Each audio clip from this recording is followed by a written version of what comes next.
কাজ নাই তাই বসে আছি, করছি আমি খেলা। হঠাৎ মা বললে, নিয়ে আসিস তো একটু পরে ঠাকুরের মালা। আমি বলি, ধ্যাৎ, ভাল লাগে না, সব সময় খাটুনি। শুনে মা রেগে গিয়ে চোখ করলো বড়, দেখে সেই রূপ আমার ধরলো কাঁপুনি। সঙ্গে সঙ্গে বলি, না বাবা থাক, যাচ্ছি আনতে মালা। পাশ থেকে বাবা বলে উঠল, নিয়ে আসিস ওষুধ আমার জন্য, এক্ষুনি এই বেলা। কোনো রকমে টাকা নিয়ে যেই বেরোতে যাই, অমনি আবার কে হাঁক দেয়, ওই এদিকে একটু আয়। শুনে দেখি দাদু ডাকছে আমায়। পিছপা ফিরে যায় দাদুর কাছে। দাদু বলে, খুচরো পয়সা আছে? আমি বলি, কেন?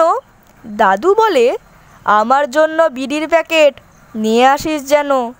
ঠাম্মা বলে পাশ থেকে। দোকান থেকে ফিরে এসে জিনিসপত্র গুছিয়ে রেখে, আনিস তো ভাই একটা মিঠা পান। এবার আমি রেগে গিয়ে বলি, সব কিছু কি আমাকেই বলতে হয়?